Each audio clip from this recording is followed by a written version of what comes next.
escépticos que piensan que no nos va a alcanzar el presupuesto.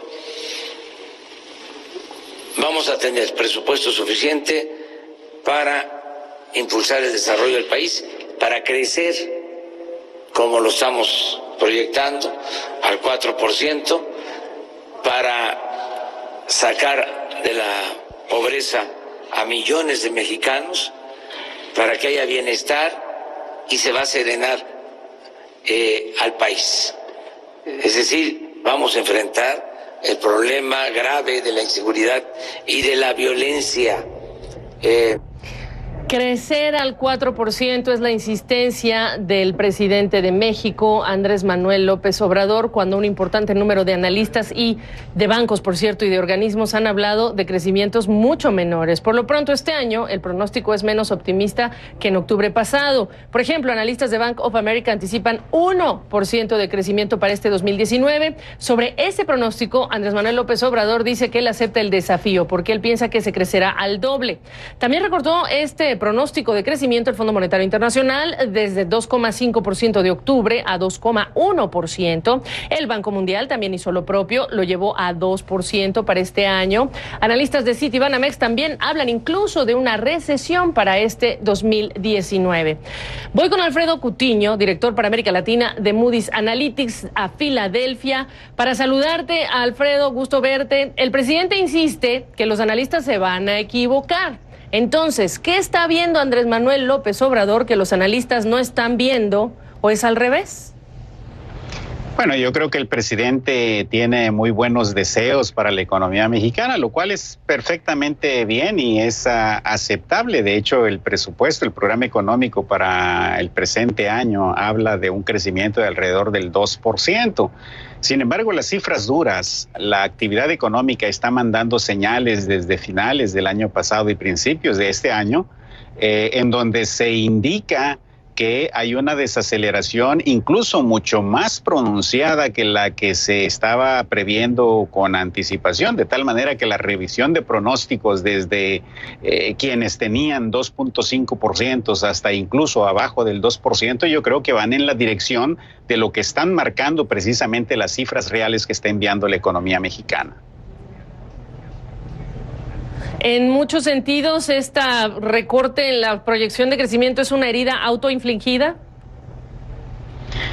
Bueno, yo creo que el presidente López Obrador heredó una economía que ya venía en desaceleración del sexenio anterior, de la administración pasada. Como bien sabemos, al inicio de cada administración siempre se da una desaceleración. Sin embargo, también han habido factores, elementos al inicio del presente gobierno que han introducido no solamente incertidumbre, sino que también han afectado decisiones de inversión y sobre todo el sentimiento de los consumidores. Todas las acciones que ya sabemos, la cancelación del nuevo aeropuerto en la Ciudad de México, incertidumbre con respecto hacia los trabajos que se pueden mantener dentro del sector público, incluso recortes en algunas actividades del sector privado, pues han realmente generado un deterioro en las decisiones de consumo e inversión en el país, y eso pues se va a reflejar en un menor crecimiento económico en el año.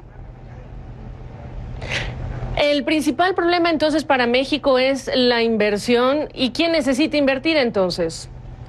Sí, definitivamente la receta es bien conocida para que una economía pueda crecer y sobre todo pueda crecer de manera saludable, a tasas mayores y por supuesto a tasas sostenidas. Pues el único ingrediente importante es la acumulación de capital que se da a través de la inversión física y en capital humano. Si una economía no invierte, pues no hay manera de crecer a menos que se utilicen políticas fiscales y monetarias expansivas, lo cual México ya probó en el pasado que no dan resultados, se pierde más de lo que se gana. Ahora, ¿quién tiene que invertir? Desafortunadamente, en los últimos, yo diría, 10 años, el sector público no ha invertido. Incluso en los últimos 6 años de la administración anterior, la inversión pública disminuyó, es decir, se contrajo. Y la inversión privada, pues prácticamente no se incrementó durante los pasados 6 años. De tal manera que quien realmente crea riqueza, quien realmente se constituye en un motor importante del crecimiento económico es la inversión privada, En ese sentido, el presidente y todo su equipo económico deben convencer al sector privado, tanto nacional como extranjero, de que México es un buen lugar para invertir, de tal manera que lleven sus capitales al país. Ok. Pero entonces, ¿qué pasa cuando el presidente López Obrador cancela proyectos, realiza consultas o critica órganos autónomos? Si estamos hablando de construir confianza, cuando se ha creado esta semana un órgano para atraer inversión y crear empleo, y tienes el factor de su propio partido político en el Congreso que avanza iniciativas que también generan incertidumbre y dudas a los inversionistas.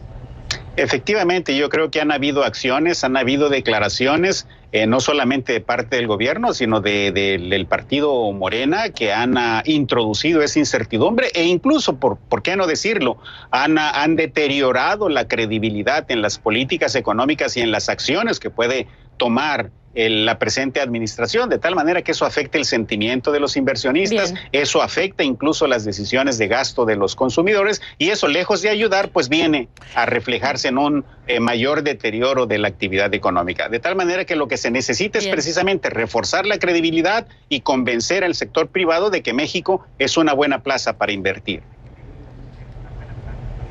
Con hechos, no con palabras. Te agradezco mucho. Al contrario, es un placer comentar con ustedes.